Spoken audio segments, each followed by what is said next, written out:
Bonjour tout le monde, ça y est, on est rejoint par les gens d'Instagram. On est aussi sur YouTube en ce moment. Alors, j'aimerais ça commencer par souhaiter la bienvenue aux nouvelles personnes qui se sont jointes à nous. J'ai vu qu'il y avait beaucoup de nouvelles abonnés sur Instagram, surtout, aussi un petit peu plus sur YouTube. Et pour les personnes qui ne me connaissent pas encore, bonjour, moi c'est Mélie Guidance. Je suis médium de vie antérieure, lectrice akashique certifiée et aussi coach de canalisation. Alors, moi, mon but, ma mission, c'est d'aider les autres personnes à se reconnecter avec leur mission de vie, avec leur guide d'âme, avec le monde invisible et de réaliser que tout le monde a cette connexion innée, dans le fond, et tout le monde peut connecter avec ses guides et avec les plans subtils. Et aujourd'hui, le sujet de ce live, ce sont les archives akashiques, aussi appelées annales akashiques, mémoire akashique, dossier akashique. Et la raison pour laquelle c'est un live spécial sur les archives akashiques, c'est parce que mon cours de niveau 2 sur les annales akashiques vient d'être lancé aujourd'hui, ce matin. Vous avez déjà peut-être vu une publication. Les abonnés de mon infolette, vous le savez depuis déjà quelques jours. Donc, le cours de niveau 2, il fait suite, bien sûr, au niveau 1 qui est prérequis. C'est-à-dire que dans le niveau 1, on a vu ensemble comment vous pouvez vous connecter à vos propres annales akashiques de manière sécurisée. J'ai enseigné la prière akashique, comment se connecter, comment est-ce qu'on reçoit des messages, les types de guides et tout. Dans le niveau 2, on va vraiment plus en profondeur. C'est un cours qui s'adresse aux personnes qui veulent donner des lectures akashiques, donc faire ce que je fais, en fait. C'est vraiment pour passer de passion à profession, les personnes qui peut-être travaillent comme énergéticiens, énergéticiennes, les personnes qui se sentent appelées à donner des lectures akashiques. Donc, tout de suite, pour les personnes qui attendaient à ce que je donne le code promo, parce que je l'ai teasé dans mes stories, sur YouTube, je vous ai donné le lien vers la page pour le cours de niveau 2 et le code promo, mais c'est 50% de rabais pour la promo de lancement et le code c'est Akasha si vous voulez y aller plus tard. Ça va être aussi inscrit là si vous écoutez en replay, je vais le mettre en dessous en description. Donc, si vous ressentez l'appel de donner des lectures akashiques et d'aider les autres personnes avec ce moyen-là.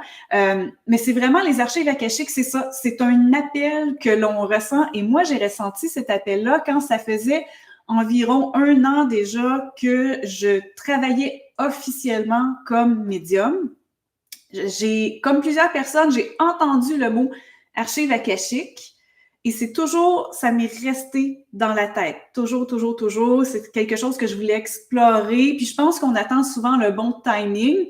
J'avais acheté un livre et ce livre-là, comme j'avais acheté beaucoup de livres spirituels, des fois on est comme un peu dans un éveil spirituel, puis on se met à manger plein de livres sur la spiritualité, puis on écoute plein de vidéos, tout ça. Donc, j'avais mis ce livre-là de côté parce que j'en avais beaucoup.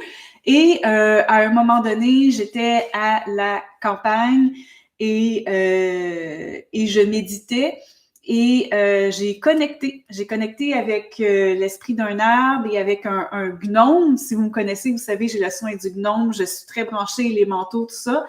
Et pour faire une histoire courte, j'ai reçu le message « Va lire le livre » et j'ai eu un flash du livre que j'avais acheté il y a plusieurs mois et il était parmi les livres que j'avais apportés avec moi à la campagne. Et c'est là que je me suis mise à lire le livre pour découvrir que cette personne, eh bien, la première fois qu'elle a vraiment connecté, elle a connecté avec un arbre, puis elle s'est fait dire d'aller explorer les archives akashiques et tout. Donc, c'est comme « Ah, moi aussi, c'est mon histoire! » Et j'étais tellement curieuse, j'ai pris des formations et très rapidement, là, j'étais déjà médium, donc très rapidement, je me suis mise à offrir des archives akashiques. On me demandait comment faire pour apprendre à aller dans ces archives akashiques. Donc, j'ai fait du coaching. Ce coaching-là, très rapidement, c'est devenu un cours. Et en septembre dernier, J'ai eu mon livre qui a été lancé aux éditions Secret d'Étoile, Les Annales Akashiques, un guide pour accéder à vos annales akashiques. C'est un guide qui peut être suivi avec le cours en ligne, à l'exception qu'il y a des cas de figure dans ce livre qui ne sont pas dans le cours en ligne. Et il y a, en ligne, il y a toutes mes méditations audio. Et il y a aussi ma belle personnalité parce que mes cours en ligne, c'est moi, c'est des vidéos préenregistrées. Donc, vous avez toujours le contact avec moi. Et après ça, je suis dans le forum pour répondre à toutes les questions. Donc, c'est un peu mon parcours sur les archives akashiques. Et je sais que j'ai déjà fait un live il y a 3 mois qui parlait des archives akashiques, mais comme il y a plusieurs personnes qui se sont jointes à nous, je voudrais encore expliquer les grandes lignes de c'est quoi les archives akashiques, si c'est encore un peu flou pour vous. Et après ça, je vais aller dans les questions qu'on m'a envoyées pour ce live. Donc, les archives akashiques, c'est un espoir, oui, on espère, c'est un espace vibratoire qui existe dans les plans subtils et c'est un espace qui est comme la grande bibliothèque de notre âme.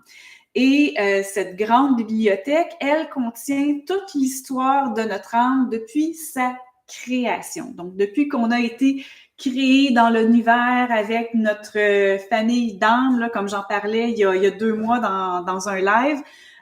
Donc, ça parle on peut retrouver des informations sur notre création, sur tout ce qu'on fait sur le plan astral entre nos incarnations, notre famille d'âmes, nos guides d'âmes et ce qui est les vies antérieures, bien sûr. Et ce qui est précis des archives akashiques, ce qui les différencie d'une séance de canalisation générale, c'est que dans les archives akashiques, on va en profondeur. Et c'est rigolo parce que j'écoutais une collègue parler, puis elle disait « Ah, dans les archives akashiques, c'est pas fait pour les personnes qui veulent faire du lèche-vitrine, qui veulent aller en surface ou qui sont... il y a des personnes qui aiment beaucoup, beaucoup avoir des prévisions, qui aiment beaucoup la divination. Puis on peut aussi aller toucher au futur potentiel dans les archives akashiques. On peut avoir une idée, elles peuvent venir nous soutenir, mais c'est pas fait pour les personnes qui veulent vraiment comme être assis comme ça, puis dis-moi quoi faire, j'ai pas envie de travailler. Ça fonctionnera pas. Les archives akashiques, c'est pour les personnes qui veulent aller en profondeur dans leur développement personnel. C'est les personnes qui font, mais moi j'ai des peurs, moi j'ai des schémas répétitifs. Moi je me demande s'il n'y a pas un schéma ancestral dans lequel je suis pris ou je suis prise. Il y a quelque chose que je veux vraiment, je veux que ça débloque. Beaucoup de personnes aussi, elles veulent être en expansion, elles veulent être en connexion avec les bonnes personnes. Donc, d'en avoir dans les annales akashiques, ça nous aide à avoir toutes ces réponses-là.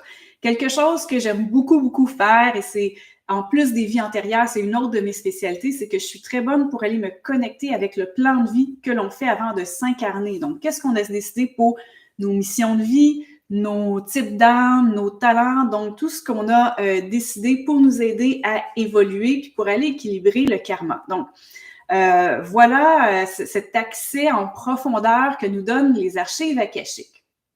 Et pour accéder à ces archives akashiques, il y a un chakra clé dont j'ai parlé dans un reel il n'y a pas si longtemps, ou un short si vous êtes sur YouTube, et c'est un chakra qui est un peu méconnu, c'est le chakra de l'étoile de l'âme, et il se trouve juste ici au-dessus du chakra couronne, et accéder en conscience à ce chakra, ça nous permet d'accéder facilement aux archives akashiques. On n'est pas obligé. Avec la prière akashique, on peut avoir cet accès, mais je trouve que l'accès est beaucoup plus rapide.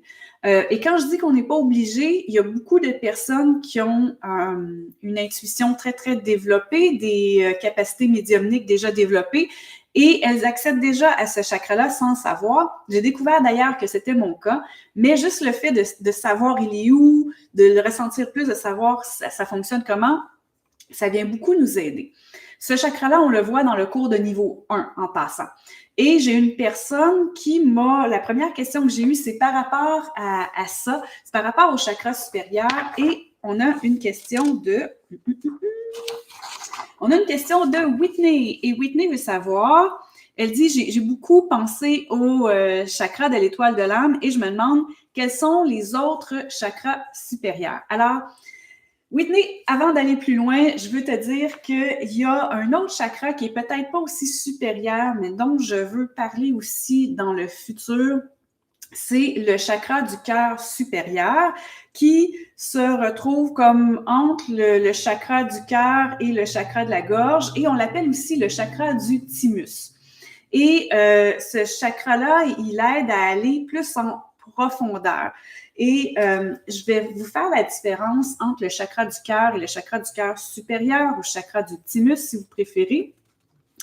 Et le chakra du cœur tout court, lui, il est dans l'amour plus humain.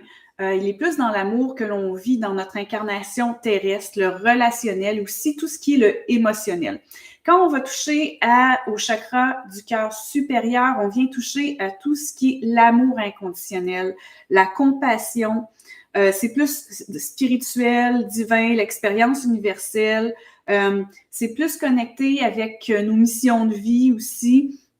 Et comment est-ce qu'on est au service des autres pour c'est ça, des missions plus élevées. Donc, c'est aussi un chakra qui est peut-être pas plus haut que le chakra de l'étoile de l'âme, mais c'est un chakra important que je n'ai pas encore abordé. Qui sait, ça sera peut-être dans le cours d'archives akashiques niveau 3.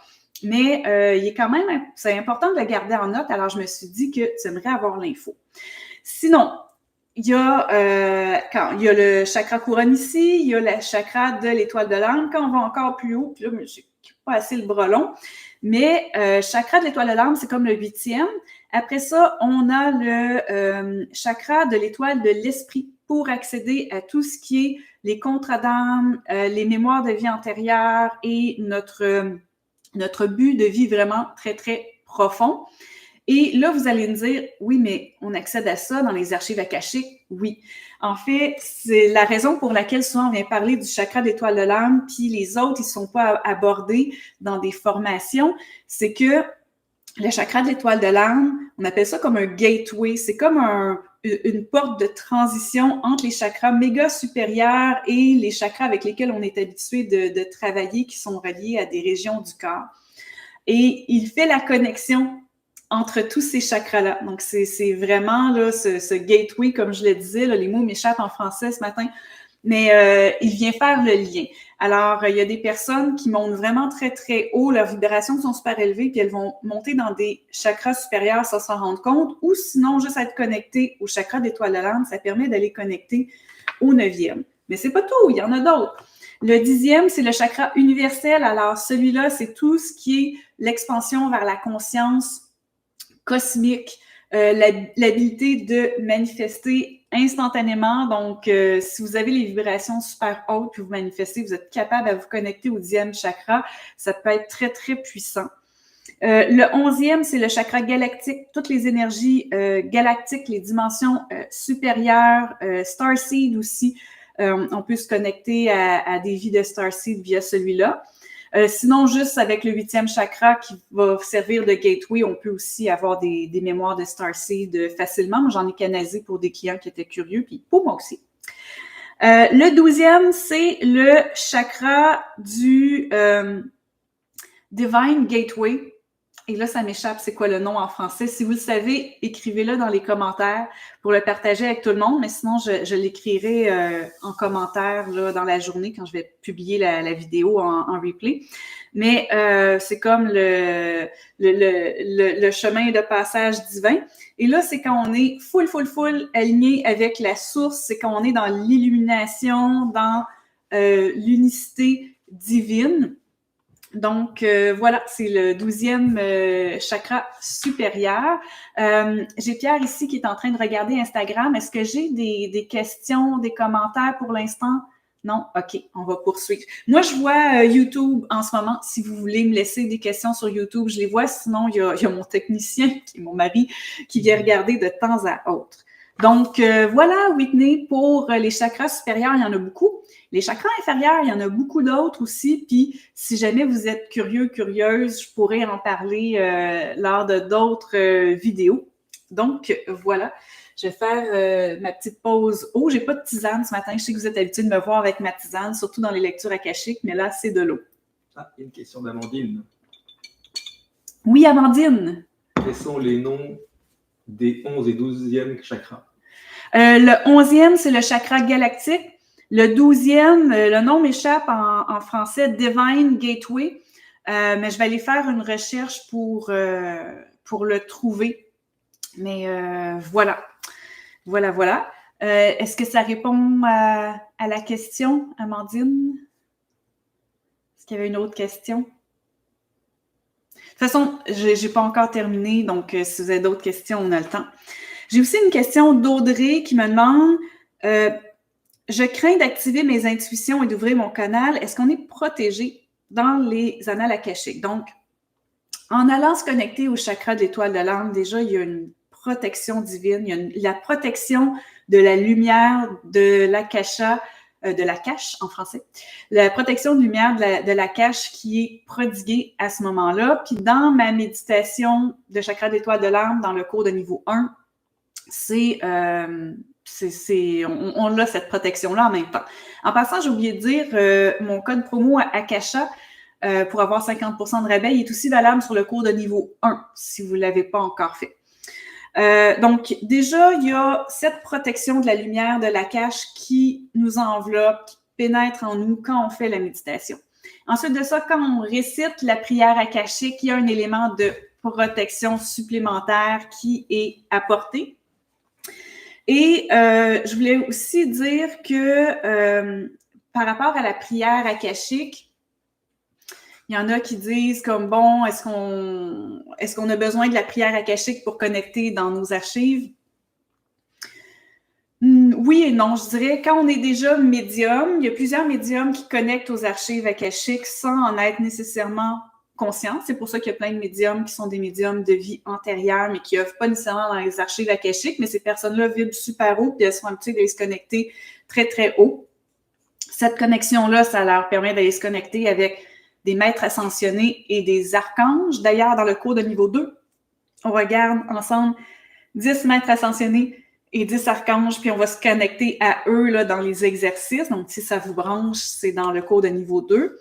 Et la seule différence, c'est que les personnes qui sont médiums, quand elles se mettent à se former dans les archives akashiques, comme moi je l'ai fait, moi c'était mon processus, j'étais médium, après ça je me suis formée comme lectrice akashique, mais là on est déjà habitué à tout décoder, les signes, les messages des guides, on connaît nos clairs aussi, hein, la clairvoyance, la clairaudience, la clairsentience, la clairconnaissance, donc on connaît aussi comme nos forces, comment est-ce qu'on va chercher les informations, comment est-ce que les guides travaillent avec nous. Donc, quand on passe aux archives akashiques, on a déjà ce langage-là qui est un peu plus familier. Et moi, ça me fait toujours rigoler parce que dans la vie, je suis aussi traductrice-réviseur. Donc, je suis traductrice des mots. Puis après ça, quand je vais me connecter et que je canalise, ben c'est une autre forme de traduction, d'interprétation, si vous voulez. Donc, c'est vraiment un langage qui est là, qui doit être développé. Moi, quand j'ai fait ma formation en archives akashiques, il y avait des personnes qui travaillaient pas comme médium. Je dirais pas qu'elles n'étaient pas médiums parce qu'on est tous et toutes médiums à la base. On est tous connectés à la source. C'est de là qu'on vient. Donc, il y a toujours ça qui est inné chez nous. C'est juste de le développer. Et ces personnes-là, elles se sont toutes connectées à leurs archives akashiques et à celles d'autres personnes aussi. On a fait des tests. Elles ont toutes eu des messages, mais on voyait que les messages chez les personnes qui étaient déjà médiums, c'était plus développé, c'était plus rapide. Il y a comme une confiance en soi qui est déjà développée. Donc, tout le monde peut accéder à ces archives akashiques. Et oui, Audrey, tout le monde est protégé avec le processus. Moi, j'ai jamais eu d'identité négative, jamais rien qui est arrivé. Donc, voilà. Ensuite de ça, j'ai aussi une question de Dev.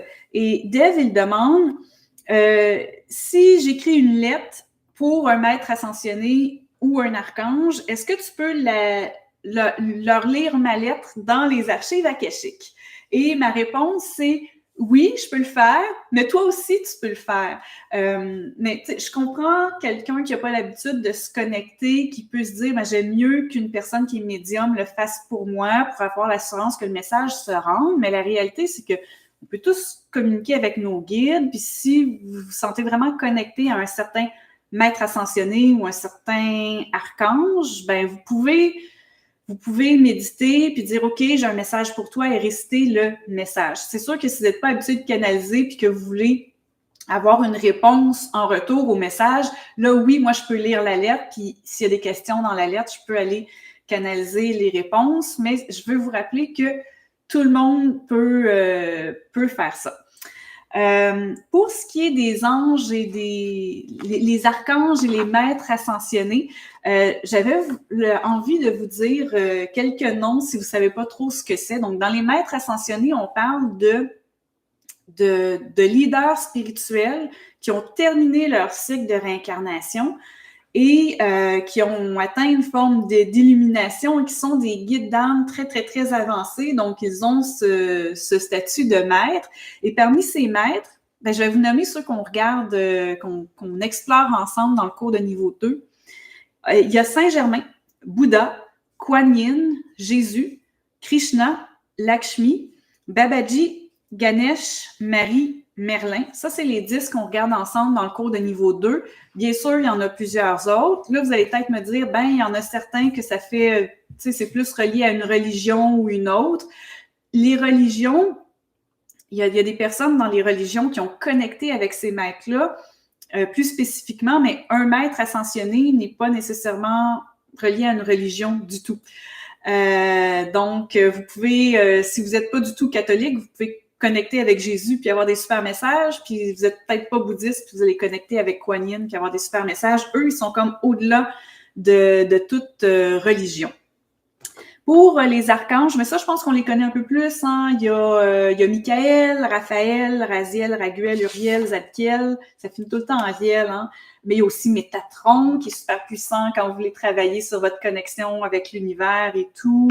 Samuel. Donc voilà, ça, je voulais un peu vous donner une idée de ce que c'est. Je vois Pierre qui est là. Est-ce que j'ai des... Oui, Amandine a dit que le 12e chakra, en France, on appelle le chakra universel. Le chakra universel, le 12e. Ah, mais tu vois, moi, j'ai que c'est le 10e ici. Il y a peut-être des nomenclatures différentes. Tu vois, moi, j'avais 9e, l'étoile de l'esprit, 10e, le chakra universel, 11e, le galactique, puis 12e, Divine Gateway. Fait que je ferai des recherches plus poussées pour voir pourquoi est-ce qu'il y a différentes nomenclatures là-dessus. C'est assez intéressant. Donc, voilà tout le monde. C'est ce qui met fin à notre live aujourd'hui. Je voulais vous rappeler, en ce moment, il y a le rabais de 50% sur mes 2 cours d'archives akashiques niveau 1, niveau 2. Il est jusqu'au 15 avril. Le code promo, c'est Akasha. Et il y a aussi la caméra est inversée. Il y a mon livre sur les annales akashiques qui est disponible partout, Europe, Québec. J'ai aussi un autre livre qui vient de sortir. Ça fait 2 semaines, disponible en Europe, Les pouvoirs de la Terre. Si vous êtes branché, tout ce qui est connecté, les rituels avec la Terre, le chakra racine, l'élémentaire, les élémentaux de la Terre, les ondes de puissance, les lignes de lait. Je parle de tout ça. Puis il y a 20 rituels pour connecter avec la Terre. Donc, avec le printemps, ça donne bien. Puis au Québec, il est en précommande. Il est disponible en précommande. Puis, il va sortir officiellement le 28 mai. Donc, habituellement, le 28 mai, on peut planter nos fleurs et tout. On est correct. Donc, voilà. Je voulais vous dire, si vous êtes sur YouTube, s'il vous plaît, faites un pouce en l'air, abonnez-vous à la chaîne pour aider la communauté, pour aider à ce que plus de personnes puissent me trouver. Et puis, voilà, j'ai tout dit. Une dernière question. Oh, oui. Anne. Est-ce que la capacité de connexion au moment présent peut permettre d'accéder aux archives akashiques un peu inconsciemment grâce au vide que l'on permet? Oui, la méditation, c'est extrêmement puissant. Justement, dans mon cours de canalisation, j'enseigne la méditation de pleine conscience, comment être dans le moment présent, comment être conscient de son ego et comment le mettre, être ami avec lui, mais le mettre juste un peu de côté. C'est super important parce qu'il faut mettre l'ego de côté parce que sinon, on peut pas différencier les messages de l'ego, les messages des guides. Ça peut être très, très mélangeant. On peut être dans des énergies négatives aussi. parce que l'ego il est toujours là pour nous mettre dans la peur, dans la colère, pour nous dire que ben on n'est pas bon, on n'arrivera jamais à rien, nous mettre dans la victime ou se dire qu'on est les meilleurs, donc ça vient débalancer tout ça. Donc oui, pratiquer la méditation de pleine conscience, c'est vraiment comme une première étape essentielle. C'est pour ça que je l'enseigne dans le cours de canalisation. Et moi, personnellement, je me connectais aux archives akashiques sans le savoir avant d'être formée en archives akashiques. J'ai fait comme moi, dans le fond, c'est déjà parce que c'est ça, ça faisait longtemps que je pratiquais beaucoup la méditation. Donc oui, c'est un super moyen. Puis d'ailleurs, j'ai une méditation de connexion qui est disponible sur mon site web, aussi sur ma chaîne YouTube, et ça aide à se connecter au moment présent, ça aide à s'ancrer et ça aide à venir équilibrer, purifier les chakras. Donc, il y a ça qui peut aider là, comme première étape là, pour nous amener aux archives akashiques. Bien sûr, dans mes cours, mon cours numéro 1 d'archives akashiques, il y a beaucoup de méditation. Cours de niveau 2, ben, il y en a moins parce que je considère que vous êtes déjà lecteur akashique pour vous-même. Donc, il y a une méditation pour réactiver des dons de vie antérieurs, mais sinon, je vous réfère aux méditations du cours de niveau 1 parce que vous êtes déjà comme des pros là-dedans. Donc, voilà. Je dis un grand merci à tout le monde. Si vous avez d'autres questions, je vais les prendre pour un prochain live. Et sur ce, je vous souhaite une très belle fin de journée et un très beau week-end.